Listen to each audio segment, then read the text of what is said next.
معمولی ہیں، 14 طبق کے نورانی فرشتوں کے امام ہیں، جو دنیا نبوت اور مردوں کی نبوت اور رسالت کی دنیا میں جو ہمارے آقا کو مقام امامت حاصل ہے، فرشتوں کی دنیا میں جبریل امین علیہ السلام کو امامت کا درجہ حاصل ہے۔ وہ ارض و سما، وہ شرق و غرب، وہ جنوب و شمال، وہ تحت و فوق، وہ 7 زمینوں 7 آسمانوں، حاملین عرش، کرو بیاں، ان تمام ملائکہ جتنی اللہ تبارک و تعالیٰ نے فرشتوں کی تعداد ہے، ما یعلم جنود ربک الا ہوا، تیرے رب کے فرشتوں کی لشکروں کو کوئی نہیں جانتا، اللہ خود ہی جانتا ہے، وہ لا تعداد ہیں، ان لا تعداد کے امام کا نام جبریل ہے، اور وہ جبریل تیرے اور میرے نبی کے غلام در کا غلام بنا ہوا ہے جبریل۔ اسے در کا تو درباں بھی جبریل امی ہے۔ یہ نبوت کی شان ہے کہ جبریل امین علیہ السلام جیسے یہاں دست بستہ حاضر ہوتے ہیں۔ اور اللہ تبارک و تعالیٰ نے تو فرمایا کہ کوئی عورت ہم نے کبھی نبی، بولیے عورت کبھی نبی، خالق کی تخلیق میں، اب یہاں میں زیادہ تفصیل میں نہیں جاؤں گا کیونکہ وقت نہیں ہے، تخلیق قدرت میں عورت کو سادہ مرد کا درجہ حاصل نہیں، نبوت تو بڑی اونچی بلند کی شان ہے۔ عام سادہ انسانوں میں نے رمضان شریف کا پہلا جمعہ والد کی شان پر پڑھایا تھا، میں نے قرآن پاک کی آیات سے ثابت کیا تھا کہ کوئی عورت اپنے خامند کے برابر نہیں ہو سکتی۔ جب ایک عورت کتنی بھی درجے پہ چلی جائے وہ اپنے خامند کے برابر نہیں ہو سکتی، وہ عورت ہے، وہ مرد ہے۔ تو نبوت تو اتنی بڑی بلند شان ہے کہ میرے آقا صلی اللہ علیہ وسلم کو جو اللہ نے نبوت عطا فرمائی ہے، اس نبوت کی شان یہ ہے، ملک کونین میں انبیاء، جس کو اپنے نبی سے محبت ہے وہاں ضرور پڑھے گا، ملک کونین میں انبیاء، تاجداروں کا آقا ہمارا۔ خالق کائنات جل جلالہ ارشاد فرماتا ہے، وَمَا أَرْسَلْنَا مِن قَبْلِكَ إِلَّا رِجَالًا نُوحِي إِلَيْهِم مِّنْ أَهْلِ الْقُرَىٰ۔ اللہ فرماتا ہے ہم نے جب بھی کسی کو نبی اور رسول بنایا، مرد کو نبی اور رسول بنایا ہے۔ نبوت اور رسالت یہ عورتوں کا کام نہیں ہے۔ تو یہ تو جتنی بھی پاک باز ہو جائے، ہر مہینے میں ایک ہفتہ تو تیرا وجود ہی پاک نہیں رہتا، تو نبوت کے دعوے کرتی ہے، تجھے شرم نہیں آتی؟ کاش کہ فاروق اعظم کا کوئی غلام حکمران ہوتا تو تیرے وجود کے چیچڑے اٹھا کے رکھ دیتا، اور پھر یہ کہتا رضا کی زبان میں کہ دل ہے وہ دل جو تیری یاد سے معمور رہا، سر ہے وہ سر جو تیرے قدموں پہ قربان گیا۔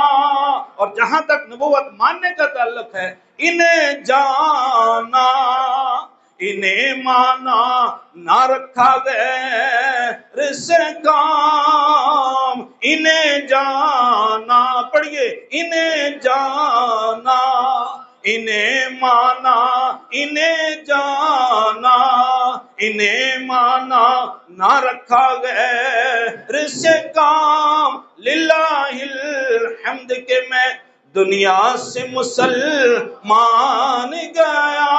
تو خالق کائنات فرماتا ہے ہم نے کسی عورت کو نبوت اور رسالت کا درجہ نہیں دیا، جو نبی اور رسول ہوتے ہیں وہ مرد کی شان لے کر جلوہ گر ہوتے ہیں۔ مردوں کا کام ہے نبوت کرنا، مردوں کا کام ہے رسالت کے فرائض سر انجام دینا۔ اللہ اکبر، اللہ اکبر۔ اور اسی لیے خالق کا میرے آقا صلی اللہ علیہ وسلم تو ایسے نبی ہیں، یہاں تو اب یہ تو حکومتوں کی بے غیرتی ہے اور اسلام کے ساتھ ان کی غداری ہے کہ مختلف ملکوں میں اس طرح سے مصطفیٰ کریم کی بے ادبیاں اور گستاخیاں ہوتی ہیں، اے کاش کہ کوئی امام حسین کا نام لیوا حقیقی معنوں میں کوئی آج میدان کربلا سجا دیتا، اور پھر پتہ چلتا کہ رب کا محبوب کتنا عظیم محبوب ہے، کہ جب اللہ تعالیٰ نے سب نبیوں اور رسولوں کو رسالت دی تو رسالت دے کر کیا فرمایا؟ سورہ آل عمران ہے، آیت نمبر 81 ہے، خالق کائنات، آپ کی سبحان اللہ کی گونج میں رب کا کلام پڑھتا ہوں۔ وَإِذْ أَخَذَ اللَّهُ مِيثَاقَ النَّبِيِّينَ لَمَا آتَيْتُكُم مِّن كِتَابٍ وَحِكْمَةٍ ثُمَّ جَاءَكُمْ رَسُولٌ مُصَدِّقٌ لِّمَا مَعَكُمْ لَتُؤْمِنُنَّ بِهِ وَلَتَنصُرُنَّهُ قَالَ أَأَقْرَرْتُمْ قال وَأَخَذْتُمْ عَلَى ذَلِكُمْ إِصْرِي قالوا أَقْرَرْنَا قال فاشهدوا وَأَنَا مَعَكُمْ مِنَ الشَّاهِدِينَ۔ اللہ فرماتا ہے بھئی میں نے تمہیں رسول تو بنا دیا اور تمہیں نبی تو بنا دیا، لیکن یہ یاد رکھنا اگر تمہاری رسالت اور نبوت کے زمانے میں آمنہ کا لال آ جائے پھر تمہارا سکہ نہیں چلے گا، پھر مصطفیٰ کا سکہ چلے گا۔ اللہ اکبر، نعرہ تحقیق، نعرہ حیدری، تاجدار ختم نبوت، زور سے بولیے، تاجدار ختم نبوت، تاجدار ختم نبوت۔ لوگ باتیں کرتے ہیں، یہاں تو رب نبیوں سے وعدہ لے رہا ہے، اے میرے مقدس رسولو، اے میرے مقدس نبیو، اگر تمہارے زمانے میں میرا آخری محبوب آ جائے تو تم نے اپنا مقام روک دینا ہے، اپنی تبلیغ روک دینی ہے، اپنی کتاب بند کر دینی ہے، تمہاری شان بیان نہیں ہوگی، پھر شان اس کی بیان ہوگی جس کے صدقے میں تمہیں نبوت کا تاج پہنایا گیا ہے، پھر سکہ اس کا چلے گا۔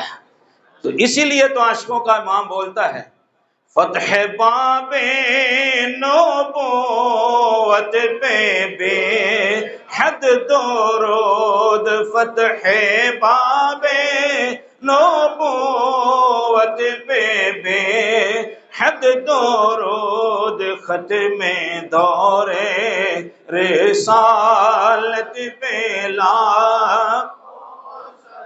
یہ مسلم شریف ہے میرے سامنے، 2 نمبر جلد میں 248 نمبر کے لیے پڑھ دیتا ہوں، یہ بہت طویل حدیث ہے۔ حضور فرماتے ہیں مثلی ومثل الانبیاء من قبلی کمثل رجل ابتنا بیوتا فاحسنها واجملها واکملها الا موضع لبنة من زاویہ فانا اللبنة انا خاتم النبیین جئت ختمت بی الانبیاء۔ حضور نے مثال دی، فرمایا کوئی بندہ بڑا محل بناتا ہے، بڑا بادشاہ ہے، بڑا کوئی امیر کبیر ہے، دنیا کی دولت ہے، اس نے بڑا محل بنایا، اور حضور فرماتے ہیں احسنہا، اس نے بڑا خوبصورت بنایا، پھر فرمایا اجملہا، اس کی ڈیکوریشن بھی بڑی کر دی، اس کا کسی بڑے انجینئر سے نقشہ بھی بنوایا، پھر اس کو پورا کر دیا، ڈیکوریشن بھی کی، رنگ و روگن بھی کیا، اکملہا، اس کو سونا بھی بنا دیا، خوبصورت بھی بنا دیا، ایک اینٹ رہنے دی، لوگ آ کے دیکھتے ہیں یار یہ ایک اینٹ بھی لگا دیتا تو کیا بات تھی، میرے آقا فرماتے ہیں نبوت اور رسالت کا محل رب نے بنایا، وہ سارا نبوت کا محل سیدنا آدم علیہ السلام سے شروع کیا، عیسیٰ علیہ السلام تک آیا، ابھی وہ اینٹ باقی تھی کہ محل پورا ہو جائے، انا لبنۃ انا خاتم النبیین لا نبی بعدی،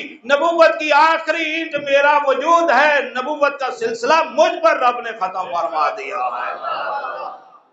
اب قیامت تک کوئی نبی اور کوئی رسول نہیں آئے گا، پھر تاجدار بریلی یہاں سے بولتا ہے کیا خبر کتنے تارے کھیلے چھپ گئے، کیا خبر کتنے تارے کھیلے چھپ گئے، پر نہ ڈوبے نہ ڈوبا ہمارا فتح باب نبوت کا آغاز کہاں سے ہوا؟ وجود مصطفیٰ سے۔ نبوت آ کے مکمل کہاں ہوئی؟ وجود مصطفیٰ سے۔ یہ دنیا چلی کہاں سے؟ وجود مصطفیٰ سے۔ یہ دنیا ختم کہاں ہوگی بزم حشر میں؟ وجود مصطفیٰ پا ہے۔ اس لیے عاشقوں کا امام بریلی سے بولتا ہے فتح باب نبوت پہ بے حد درود پڑھیے، فتح باب نبوت پہ بے حد درود، ختم دور رسالت پہ لاکھوں سلام، شمع بز میں ہدایت پہ لاکھوں۔ پاکستان کا مطلب کیا؟ تاجدار ختم نبوت